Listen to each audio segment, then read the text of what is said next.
कक्षा 12 इतिहास महत्वपूर्ण प्रश्न उत्तर।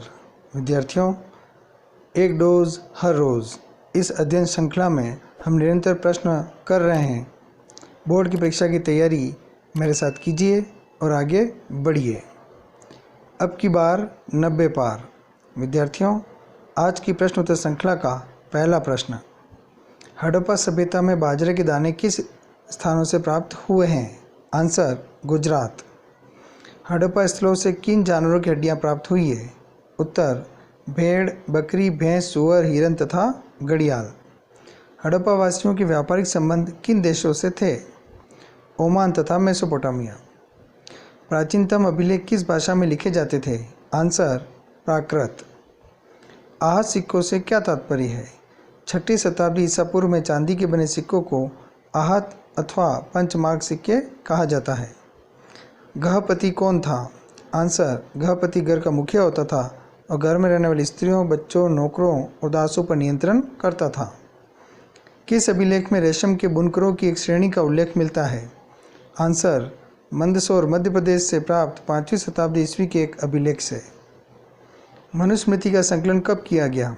आंसर, मनुस्मृति का संकलन लगभग 200 ईसा पूर्व से 200 ईस्वी के बीच किया गया।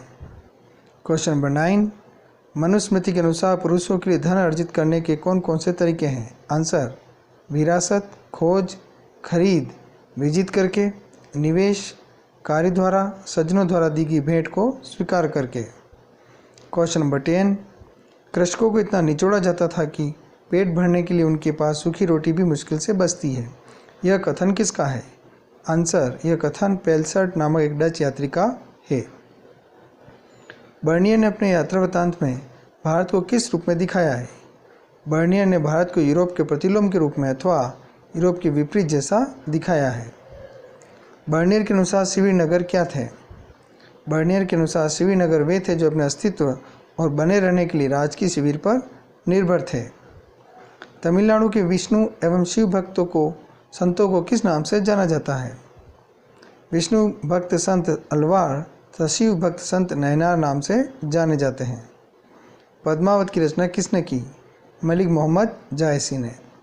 चोल सम्राटों ने किन तमिल कवियों की रचनाओं का संकलन करवाया? चोल सम्राटों ने अपार, सबंदर तथा सुंदरार की रचनाओं का तवरम ग्रंथ के रूप में संकलन करवाया। विजयनगर में राजा के भवन के सबसे प्रभावशाली मंचों के नाम बताइए। आंसर, सभा मंडप तथा महानवमी डिब्बा। हजारा मंदिर कहाँ स्थित है? विजयनगर के राजकीय केंद्र में। विजयनगर के शासक हिंदू सुरतराना का विरुद्ध क्यों धारण करते थे? आंसर, देवताओं से अपने गहन संबंधों के प्रतीक के रूप में। बंगाल के जमींदार किस प्रकार अपनी जमींदारियां बचा लेते थे? आंसर, फर्जी बिक्री द्वारा वह अपनी जमींदारियों का कुछ हिस्सा महिलाओं को प्रदान करके। क्वेश्चन 20, 1832 ईस्वी तक किस भूमि को संथालों की भूमि के रूप में सीमांकित किया गया? आंसर, दामिन ई को के रूप में सीमांकित भूमि को संथालों की भूमि घोषित किया गया। क्वेश्चन 21, इस्तमरारी बंदोबस्त या स्थायी बंदोबस्त से आप क्या समझते हैं? 1793 ईस्वी में बंगाल के गवर्नर जनरल लॉर्ड कॉर्नवालिस ने बंगाल में स्थायी बंदोबस्त लागू किया। इस बंदोबस्त के अंतर्गत ईस्ट इंडिया कंपनी ने राजस्व की राशि निश्चित कर दी थी जो प्रत्येक जमींदार को चुकानी पड़ती थी। जो जमींदार अपनी निश्चित राशि नहीं चुका पाते थे उसे राजस्व वसूल करने के लिए उनकी जमींदारी नीलाम कर दी जाती थी। स्थायी बंदोबस्त ईस्ट इंडिया कंपनी तथा जमींदारों के बीच हुआ था। अगला प्रश्न, 1857 की क्रांति के परिणामों पर टिप्पणी लिखिए।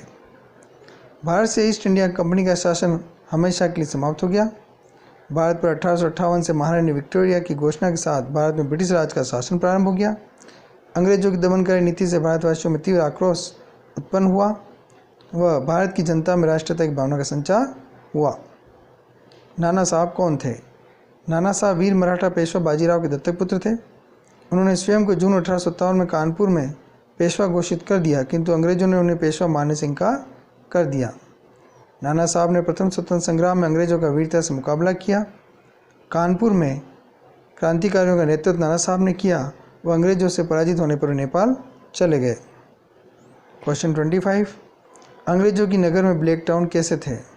अंग्रेजों की नज़र में ब्लैक टाउन अराजकता तथा हो हल्ला के केंद्र और गंदगी और बीमारियों के स्रोत थे। कस्बा और गंज में क्या अंतर है? कस्बा ग्रामीण अंचल में छोटे नगर को तथा गंज एक छोटे स्थानीय बाजार को कहा जाता था। सेनेटोरियम के रूप में किन स्थलों का विकास किया गया? आंसर, सेनेटोरियम के रूप में हिल स्टेशनों का विकास किया गया। ये स्वास्थ्य के केंद्र थे। तृतीय गोलमेज सम्मेलन के विचार विमर्श की परिणति किस कानून के रूप में सामने आई? आंसर, 1935 का भारत सरकार कानून।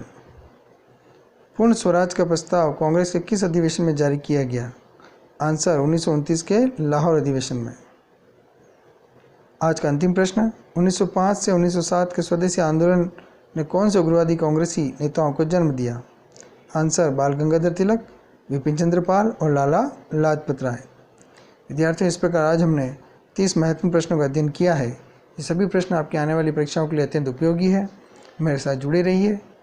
शीघ्र ही नए प्रश्नों की श्रृंखला के साथ उपस्थित होंगे। धन्यवाद।